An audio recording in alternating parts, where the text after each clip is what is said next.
İnsanın xarakteri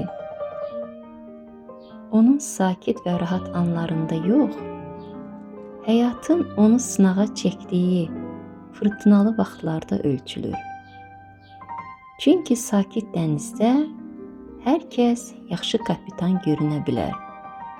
Amma insanın əsl mahiyyəti dalğalar yüksələndə, çətinliklər artanda və əsəblər gəriləndə ortaya çıxır. Bir insanın nə qədər mərhəmətli, nə qədər anlayışlı və nə qədər mədəni olduğunu öyrənmək istəyirsinizsə, onun qəzəbini necə idarə etdiyinə baxın. Əsəbləşdiyi anda dilinə sahib ola bilirmi? Qarşısındakı insanı incitmədən fikrini ifadə edə bilirmi? Gücü çatdığı halda bağışlamağı, qışqırmaq əvəzinə dinləməyi bacarırmı? Məhz bu suallar insanın xarakterinin dərinliyini göstərir. Qəzəb hər kəsin yaşadığı təbii bir hissdir. Lakin hər insan qəzəbləndikdə eyni davranmır. Bəziləri hisslərinin əsiri olur, bəziləri isə hisslərini idarə etməyi bacarır. Əsl böyüklük də məhz burada gizlənir.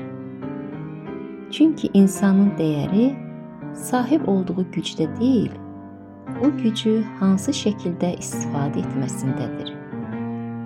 Qarşısındakı insanı incidə biləcək gücə sahib olub bunu etməmək, haqlı olduğu halda belə hörmət çərçivəsini qorumaq, ən çətin anlarda belə vicdanını itirməmək yüksək xarakterin göstəricisidir.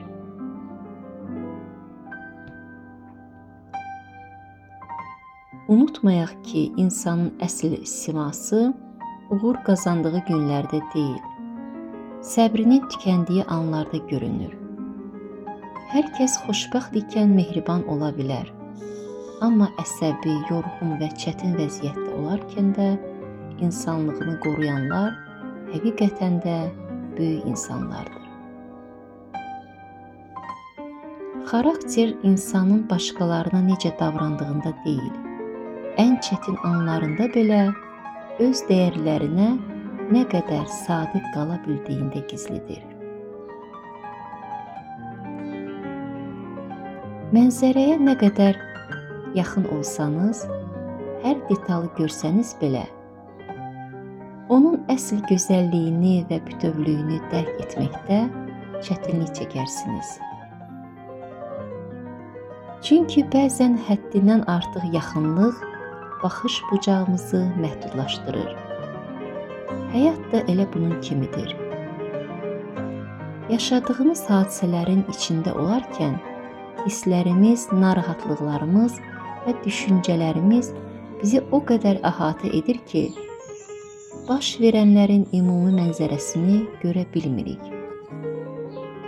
Hər şeyi yalnız öz pəncərəmizdən izləyir, böyük mənanı isə gözdən qaçırırıq. Bəzən dayanmaq, bir addım geri çəkilmək və hadisələrə uzaqdan baxmaq lazımdır.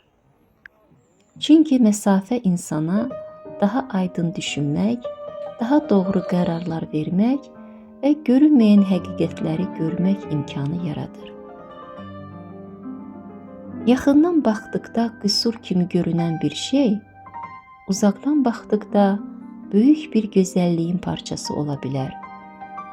Bu səbəbdən hər hadisəyə dərhal hökm vermək əvəzinə ona zaman və məsafə tanımaq daha müdrik yanaşmadır. Həyatda qarşılaşdığımız çətinliklər, uğursuzluqlar və ya məyusluqlar da çox vaxt yalnız həmin anın pəncərəsindən baxdığımız üçün ağır görünür. Aradan zaman keçdikdə isə anlayırıq ki, bizi üzən bəzi hadisələr əslində bizi gücləndirən, yetişdirən və daha doğru yollara yönəldən təcrübələr imiş. İnsan yalnız uzaqdan baxdıqda yolların necə bir-birinə bağlandığını, yaşadıklarının hansı məna daşıdığını daha yaxşı anlayır. Ona görə də hərdən həyatı, insanları və yaşananları qiymətləndirmək üçün bir addım geri çəkilməkdən çəkinməyin. Çünki bəzən həqiqəti görmək üçün daha yaxına deyil, biraz daha uzağa baxmaq lazımdır. Mənzərənin bütün gözəlliyi də məhz o zaman görünür. Dostoyevski deyirdi ki, Kolumb Amerikanı kəşf edəndə xoşbəxt deyildi. Amma onu axtararkən çox xoşbəxt idi. Bir vaxtlar sənin üçün əlçatmaz olan şeylər indi adiləşib. Çünki sən onu arzulayanda daha xoşbəxt idin.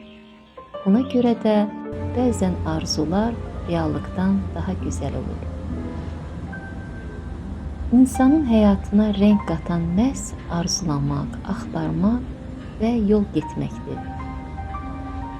Kolumbun xoşbəxtliyi Amerikanı tapdığı anda deyil, onu tapacağına inandığı günlərdə gizlənmişdi.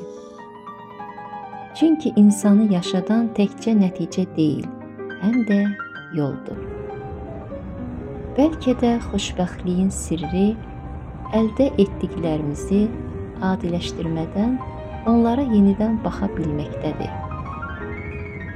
Bir vaxtlar dua etdiyimiz şeylərin bugün sahibi olduğumuz nemətlər olduğunu xatırlamaqdır.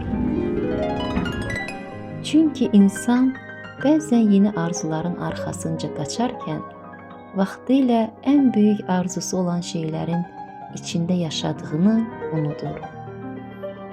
Həyat bizə öyrədir ki, xoşbəxtlik yalnız zirvədə deyil, o zirvəyə aparan yollarda, gözləntilərdə, ümidlərdə və hər səhər yenidən qurulan xəyallardadır.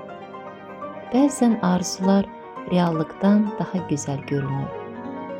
Amma həyatın əsl gözəlliyi həm arzulamağı, həm də sahib olduqlarının qədrini bilməyi bacarmaqdadır.